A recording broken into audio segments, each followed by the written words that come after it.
नमस्कार मित्रांनो, शौर्यगाथा या मालेत आपण जाणून घेतोय इतिहासाच्या पानांवर अज्ञात राहिलेल्या वीरांगनांची शौर्यगाथा. इतिहासाच्या अथांग सागरात काही व्यक्तिमत्व अशी असतात ज्यांना जन्मापासून नियतीनं वेगळं घडवलेलं असतं.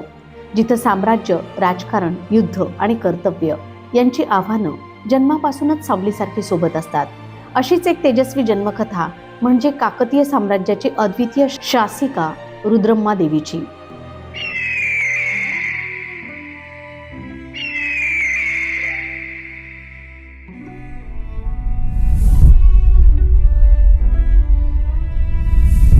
राजा गणपतीदेव हा काकतीय राजघराण्यातील सर्वात शक्तिशाली शासक होता. त्याने आंध्र, नेल्लोर, कांची आणि कुर्नूल जिंकून आपल्या राज्याचा विस्तार केला. राजा गणपतीदेव आणि त्याची राणी सोमला देवी यांना मुलगा नव्हता. त्यांना 2 मुली होत्या. मोठ्या मुलीचं नाव गणपमा आणि धाकट्या मुलीचं नाव रुद्रम्मा होतं. या राजकन्येला तिच्या वडिलांनी लहानपणापासूनच युद्धाचं प्रशिक्षण दिलं. पुरुष योद्धे देखील तलवारबाजी आणि घोडेस्वारीमध्ये रुद्रम्मा देवीच्या कौशल्याची बरोबरी करू शकले नाहीत. म्हणूनच इतिहासकार विक्रम संपत यांनी वारंगलची राणी रुद्रम्मा देवी यांचं वर्णन जगातील पहिली महिला राजा असं केलं आहे. रुद्रम्माचा विवाह झाला चालुक्य सामंत इंदुशेखर यांचा मुलगा धैर्यवान योद्धा वीरभद्र याच्याशी. हा विवाह म्हणजे केवळ वैयक्तिक संबंध नव्हता, तो होता एक भक्कम राजनैतिक डाव. गणपती देवानं 1240च्या आसपास जेव्हा वेंगी जिंकलं तेव्हा या चालुक्य शाखेला पराभूत केलं होतं. आणि काकतीय राजांची एक परंपरा होती पराभूतांना पुन्हा सत्तेत आणणं, त्यांच्याशी वैवाहिक संबंध प्रस्थापित करून त्यांची निष्ठा पक्की करणं. म्हणूनच रुद्रम्माचा विवाह हा साम्राज्याला स्थैर्य देणारा मोठा राजकीय निर्णय होता. निदा दवोलूच्या चालुक्यांनी पुन्हा काकतीय ध्वजाखाली उभं राहावं यासाठीचा संबंध फुलवला गेला. रुद्रम्मा देवी जिथं वाढल्या तिथं युद्धकला, प्रशासन, कूटनीती, लोकधर्म आणि राजधर्म यांचे धडे त्यांच्या श्वासात मिसळले होते. त्या केवळ राजकन्या नव्हत्या, त्या जन्मापासूनच साम्राज्य वाहणाऱ्या कर्तृत्ववान वारसदार होत्या. ही होती त्यांच्या सुरुवातीची कथा. पण ही तर फक्त पहिली पायरी होती. रुद्रम्मा देवीचं बालपण, त्यांचा रणांगणावरचा पराक्रम, कूटनीतीतील प्रावीण्य आणि साम्राज्य विस्ताराची दूरदृष्टी या सर्वांनी त्यांना काकतीय सिंहासनाचे नैसर्गिक वारसदार बनवलं होतं. पण राणीच्या आयुष्यातलं खरं वादळ अजून यायचंच होतं. परंतु त्या तेजस्वी सुरुवातीच्या मागे एक काळोख दडलेला होता. साम्राज्य विखुरण्याची चिन्ह स्पष्ट होत होती आणि त्या ढासळल्या साम्राज्याला पुन्हा उभं करण्यासाठी इतिहासानं रुद्रम्मा देवींनाच पुढे ढकललं. 1260च्या दशकात साम्राज्य अनेक बाजूंनी ढासळू लागलं. दक्षिणेकडील भूमी पांड्यांनी हिसकावल्या, किनारी आंध्रचे तुकडे गजपतींच्या ताब्यात गेले आणि वायव्य तेलंगणावर शौन म्हणजे यादवांनी झडप घातली. वेंगी प्रदेशात तर 15 वर्षे काकतीयांची कोणतीही नोंद आढळत नाही.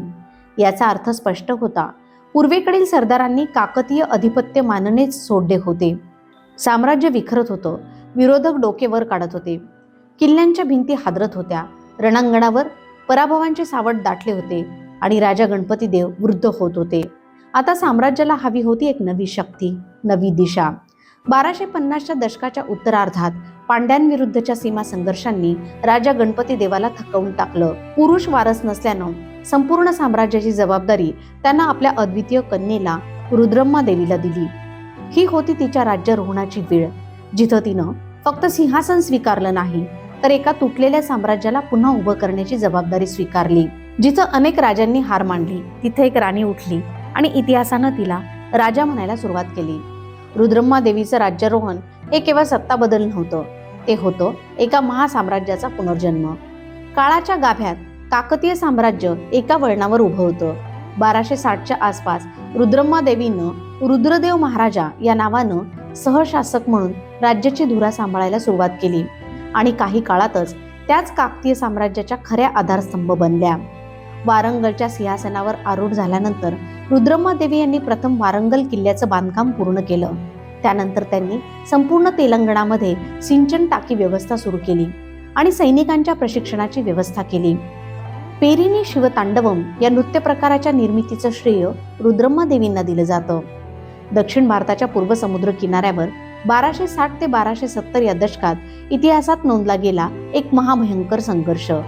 हा संघर्ष होता काकतीय साम्राज्याची सिंहासनाधीष्ट राणी रुद्रम्मा देवी आणि ईशान्येकडून उगवणारी गजपतींची प्रचंड सत्ता यांच्यातला मोठा संघर्ष. 1260 ते 1270 या दशकात पूर्व समुद्र किनाऱ्यावर जळत असलेल्या या महासंग्रामानं संपूर्ण दक्षिण भारताचं राजकारण हलवून सोडलं. रुद्रम्मादेवी एका बाजूला साम्राज्य पुन्हा बांधत होत्या, तर दुसऱ्या बाजूला गजपतींची वाढती सत्ता अक्राळ विक्राळ रूप धारण करत होती. काकतीय सिंहासनावर बसलेली ही अदम्य राणी जितक्या धैर्यानं उभी राहिली, तितक्याच क्रूरतेनं तिच्या शत्रूंनी पुढचा डाव आखला होता. पण या संघर्षाचं खरं रूप अजून उघडलंच नव्हतं. आता इतिहास वळत होता ते निर्णायक टप्प्याकडं, जिथं रुद्रम्मादेवींना सामोरं जायचं होतं त्यांच्या सर्वात भीषण आणि वैयक्तिक आघाताला. किनारी आंध्र, जे एकेकाळी गणपती देवांच्या साम्राज्याचा सर्वात मोठा भाग होता, तिथं गजपतींनी आपली उपस्थिती घट्ट रोवायला सुरुवात केली होती. त्याचा मुलगा प्रचंड महत्वाकांक्षी भानुदेव पहिला, त्यानं 1274च्या सुमारास वेंगीवर थेट आक्रमण केलं. त्याच्यासोबत होते ओडिशाचे मत्स्यप्रमुख अर्जुन देव आणि इतर सामंत. गजपतींची छाया वाढत होती, किनाऱ्यावरील किल्ले हादरत होते, पण रुद्रम्मादेवी मात्र खचल्या नाही. उलट खंबीरपणे या हल्ल्याला सामोऱ्या गेल्या. त्यांनी रणांगणावर पाठवले 2 पराक्रमी भाऊ, पोटी नायक आणि प्रोली नायक. कदाचित ही पहिलीच वेळ होती जेव्हा काकतीयांमधील हे गैर राजघराण्यातील योद्धे इतिहासाच्या मध्यभागी उभे राहिले. पोटी आणि प्रोली नायकांनी जबरदस्त प्रतिकार केला. त्यांच्या पराक्रमाला मिळालेली पदवीच सर्व काही सांगून जाते. गजपती मतमतंग सिंह म्हणजे हत्तीला हरवणारा सिंह, आणि दुसरी ओडियाराम मनमर्दन म्हणजे ओडिया राजाचा अभिमान चिरडणारा. या लढायांच्या मालिकेनंतर काकतीयांची सत्ता पुन्हा किनारपट्टीवर स्थिर झाली. गजपतींचा प्रभाव गोदावरी नदीच्या उत्तरेपर्यंतच मर्यादित राहिला. पण संकट अजून पूर्णपणे सावरलं नव्हतं. गणपती देवांच्या अखेरच्या कारकिर्दीत पांड्यांनी दक्षिणेकडे प्रचंड आक्रमण करून नेल्लोरसह काकतीय साम्राज्याचा मोठा भाग ताब्यात घेतला. त्यांच्या हाताखालील दास सरदार एक एक प्रदेश जिंकत होते. कायस्थ सरदार जन्निक देव हा गणपती देवाचा वफादार सरदार होता. त्याला उत्तरेकडील पानुगलपासून दक्षिणेकडील कैवरम कोटापर्यंत जमीन बहाल करण्यात आली. पण प्रत्यक्ष सत्ता ती पांड्यांच्या हातातील कठपुतळ्यांकडेच होती. रुद्रम्मादेवी सिंहासनावर बसताच त्यांच्या समोर प्रथम मोठं आव्हान होतं ते पांड्यांचा दबदबा मोडून काढणं. पांड्य राजपुत्र विक्रमाच्या शिलालेखात लिहिलं आहे, मी उत्तरेकडे प्रगती केली नाही कारण मला एका स्त्री राजाशी लढायचं नव्हतं. पण इतिहास सांगतो ही फक्त शब्दांची नाजूक आवरणं होती, कारण पांड्यांचा हा उत्तर धडाका रुद्रम्मादेवीनं परतवून लावला होता. काकतीयांनी एक एक करून गमावलेला प्रदेश परत मिळवायला सुरुवात केली. दख्खनच्या साम्राज्याला वाचवत उभी राहिलेली ती एक स्त्री, पण सिंहापेक्षा अधिक भीषण. रुद्रम्मादेवी दख्खनच्या इतिहासातील शौर्य आणि सामर्थ्याची अमर ज्योत होत्या.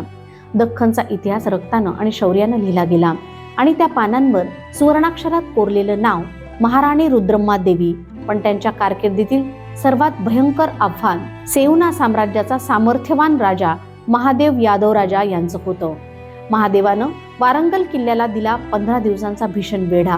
पण काकतीय साम्राज्याचे द्वार ही सामान्य पायरी नव्हती. त्याच्या तटावर उभी होती रुद्रम्मादेवी, एक सैन्य नायिका, एक सम्राज्ञी. राणी रुद्रम्मा स्वतः रणांगणात उतरल्या आणि इतिहास सांगतो त्या वादळासारख्या धडकल्या. प्रताप चरित्रात वर्णन आहे, रुद्रम्मानं शत्रूचे 3 लाख पायदळ आणि 1 लाख घोडदळ नष्ट केले. हे आकडे अतिशयोक्ती असले तरी सेवना सैन्याचा चुराडा झाला हे निर्विवाद सत्य. रुद्रम्मादेवींनी फक्त बचाव केला नाही, त्या हल्ला करून पुढे निघाल्या. सेऊन सैन्याला पळवून लावून त्या थेट देवगिरीपर्यंत पोहोचल्या, महादेवाच्या राजधानीच्या दाराशी. देवगिरी हादरलं आणि महादेव राजा अखेर शांततेसाठी पुढे आला.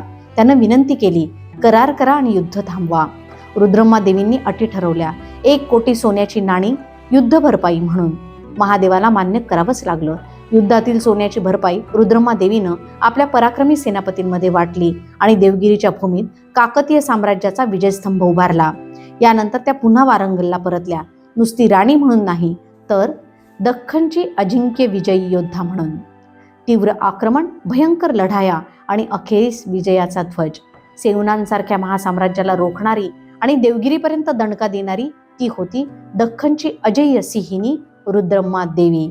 त्यांनी आपल्या अतुलनीय शौर्याची अनेक उदाहरणं घालून दिली, असंख्य शत्रूंना पराभूत केलं, रणांगणावर पराक्रमाची अमिट छाप उमटवली, अनेक लढायात सिंहासारखी लढत देऊन विजय संपादन केला. त्यांचा हा पराक्रम त्यांच्या वृद्धपणीपर्यंत कायम राहिला. पण त्यांच्या सिंहासनाला हादरवणारी सावली कुणी बाहेरचा शत्रू नव्हता, तो होता त्यांच्याच साम्राज्याच्या गर्भातून उगवलेला बंडखोर अंबादेव.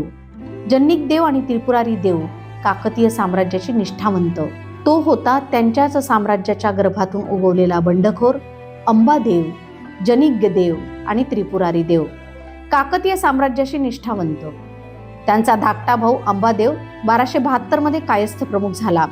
रुद्रमानं त्याला रायस्थानाचार्य, साम्राज्याचा आधारस्तंभ अशी उपाधी दिली. पण हाच आधारस्तंभ हळूहळू त्यांच्या साम्राज्याच्या मुळावर घाव घालू लागला. त्यांनी पहिला वार केला गुरिंदला प्रदेशाच्या युद्धात. अंबादेवानं रुद्रमाचा विश्वासू सरदार श्रीपती गणपतीचा पराभव केला. हा गणपती रुद्रमाचा सरंजामदार होता. त्यानंतर अंबादेवानं दावा केला, मी 75 नायकांची मुंडकी कापली. हे कदाचित काव्यात्मक अतिशयोक्ती असंही असू शकेल, पण अर्थ स्पष्ट. रुद्रम्माचे सैन्य चिरडले गेले होते. त्यानंतर कप्पेरंजिंगा उर्फ कडवराय काकतीयांचा सहयोगी अंबादेवानं त्याचा विनाश केला. त्यानंतर नेल्लोरच्या सिंहासनावर स्वतःचा माणूस बसवला. एरुवा प्रदेश जिंकला. तेलुगू चोळ शासक मनुमल्लीदेव पराभूत झाले. त्याचे प्रदेश अंबादेवाच्या ताब्यात. त्यानंतर अंबादेवानं पांड्य राजा मारावर्मन कुलशेखराचा पराभव केला. शिवाय कालुकत सरदारांनाही चिरडलं. यानंतर त्यानं बोल्ल्या नावाच्या सरदाराशी राजकीय विवाह संबंध प्रस्थापित केले आणि पेंडेकल्लूचे संपूर्ण प्रदेश जिंकले. अंबादेवाच्या क्रूर धोरणानं साम्राज्यातून विश्वास, सत्ता आणि सैनिकांचं बल कमी होऊ लागलं. या सर्व रक्तरंजित विजयांनी अंबादेवानं काकतीय साम्राज्याचा कृष्णा नदीच्या दक्षिणेकडील जवळजवळ सर्व भाग हिसकावून घेतला. तो बनला दक्षिण काकतीय प्रदेशाचा स्वतंत्र राजा. ही एक युद्धाची किंकाळी होती. एक साम्राज्य हलवणारी दुर्घटना होती. रुद्रम्माचा अंत हा अंबादेवाच्या बंड आणि षडयंत्राचा परिणाम होता. त्यानं वृद्ध राणीला मारल्याचं उघडपणे घोषित नाही केलं, कारण गरज नव्हती. त्याचा विजय, त्याचं बंड, इतिहासानंच त्याचा गुन्हा उघड केला. 2017 मध्ये शोधण्यात आलेल्या 2 शिल्पांनी तर जणू रुद्रम्माचा अखेरचा प्रवासच जगासमोर ठेवला. पहिल्या शिल्पात त्या घोड्यावर स्वार, हातात तलवार, डोक्यावर शाही छत्री, युद्धासाठी सज्ज अशा पराक्रमाची मूर्ती होत्या. दुसऱ्या शिल्पात मात्र त्या थकलेल्या, छत्री अदृश्य, जवळ शांतपणे बसलेली एक म्हैस, यमाचं वाहन अशा अवस्थेत दिसल्या. शिल्पकारानं जणू इतिहासच दगडात कोरला. अंबादेवा विरुद्धच्या युद्धात रुद्रम्मांना शौर्यपूर्ण बलिदान मिळालं, परंतु रुद्रम्माच्या मृत्यूनंतरही काकतीयांची जाज्वल्य ज्वाला विझली नाही. 1291च्या सुमारास त्यांचा वारस प्रतापरुद्र युद्धभूमीवर उतरला. काळाच्या प्रवाहात ढकललेल्या अंबादेवाला त्यानं पराभूत केलं. रुद्रम्माला न्याय मिळाला. काकतीय परंपरा टिकली. रुद्रम्मा देवी एक राणी, एक योद्धा, एक आई, एक शासक. त्यांच्या मृत्यूनं साम्राज्यात काळोख पसरला, पण त्यांचं शौर्य, त्यांचा न्याय, त्यांचं नेतृत्व आजही इतिहासाच्या आकाशात ताऱ्यांसारखं चमकत आहे. काकतीयांचं साम्राज्य कोसळलं, पण रुद्रम्मा देवीचं नाव अमर झालं. कारण शौर्य कधी मरण पावत नाही. ते पिढ्यानपिढ्या प्रेरणा देत राहतं. त्यांचं कार्य अमर होतं, पण त्यांच्या नावाला हवी होती ती प्रसिद्धी इतिहासानं दिली नाही. ही होती शौर्य गाथा या मालिकेतील दुसरी कथा, रुद्रम्मा देवीची शौर्यगाथा. पुढच्या भागात आपण भेटू आणखी एका वीरांगनेला, जिनं इतिहासाच्या पानांवर आपलं नाव सुवर्णाक्षरांनी कोरलं आहे. मित्रांनो, कशी वाटतेय तुम्हाला आमची ही मालिका याविषयी आम्हाला कमेंट बॉक्समध्ये जरूर कळवा. आणि इतिहासाच्या पानांवर अज्ञात राहिलेली अशी एखादी वीरांगना तुम्हाला माहिती असेल तर निश्चितच कमेंट बॉक्समध्ये तिचं नाव जरूर सुचवा. तिची शौर्यगाथा आम्ही आपल्यापर्यंत नक्की पोहोचवू.